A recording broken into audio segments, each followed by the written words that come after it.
Hi guys! So, welcome to the vlog and May tao. for today's video, pag-uusapan natin yung M-Zoom kasi marami pa rin nagtatanong about dito sa Kamusta na ba siya? kamusta na yung M-Zoom Yeah. namin. So, yung M-Zoom namin is 1 year and 8 months old na siya. So far, wala naman kaming major problem na na-encounter dito sa M-Zoom. And i-share lang namin sa inyo guys today. Nandito kami sa Uni-Oil. Ayan. So, dito kami nagpapagasolina ni Daddy kasi meron kaming East West credit card. So, yun yung ginagamit namin dahil meron silang discount na 7 pesos para dun sa mga platinum card.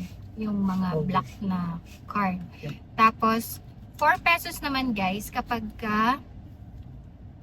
yung mga normal na East West credit card.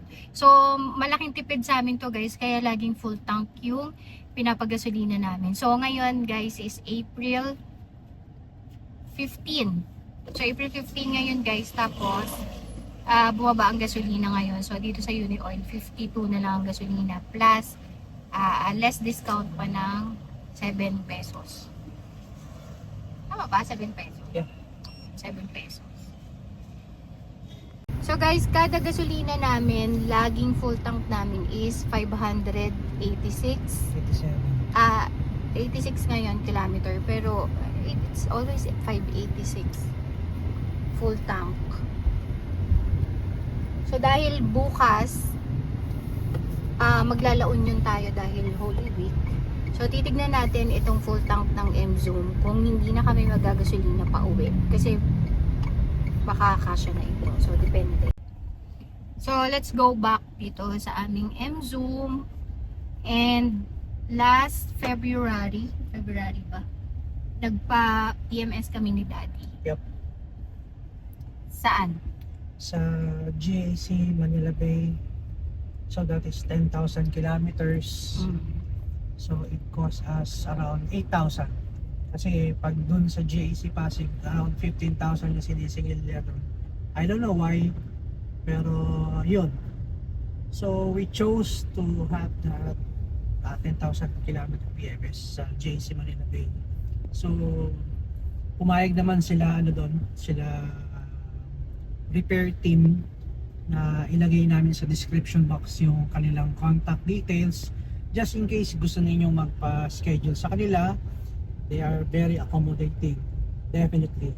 And then medyo hindi sila ganun ka-crowded na na service. So definitely kung maaga kayo, mga 2 hours tapos na kayo. Kasi talagang Bilis lang. mabilis lang din silang tumrabaho. And of course, to give you an update sa repair. Yung last April, yun nga yung nabangga yung aming sasakyan ng sabi nakabangga, so nag-claim sa insurance. Everything na process, na-repair na siya actually. Pero meron pa siyang kulang na spare part na kailangang ikabit pa ng GAC Pasig. But unfortunately,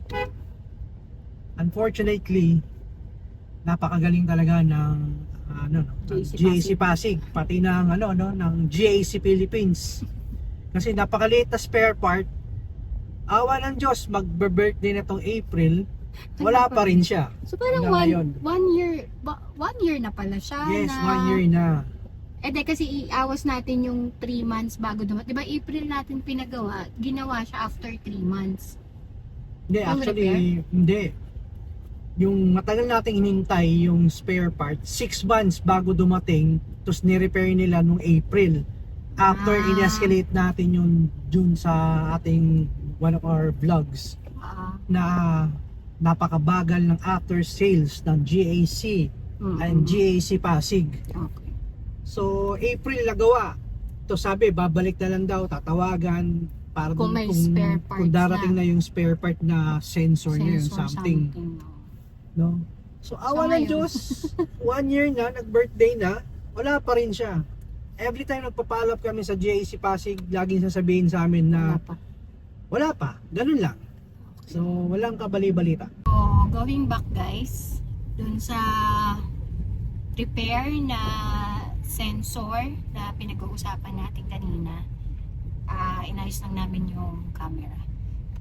So, April na, 1 year na, wala pa yung spare part. So, hindi na kami, nag-follow up ka pa ba, Daddy? Yes. Hanggang ngayon? Yeah, Talaga ba? Ang sipag niya, di ba?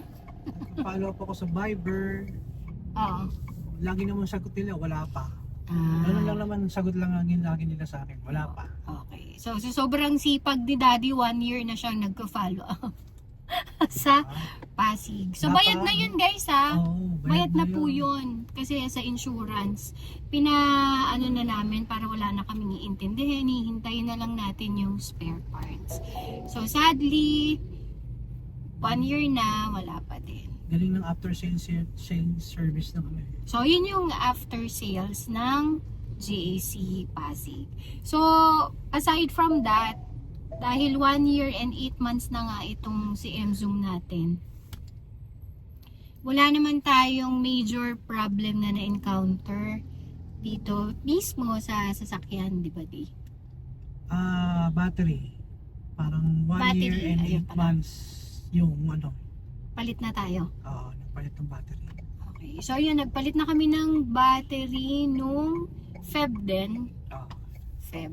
I think March. March. So, ayan, 1 year and 8 months. Palit battery, what else? Wala pa naman. Wala pa. Ah, So, aside from nagpalit na kami ng battery, wala pa. Ano ba yan?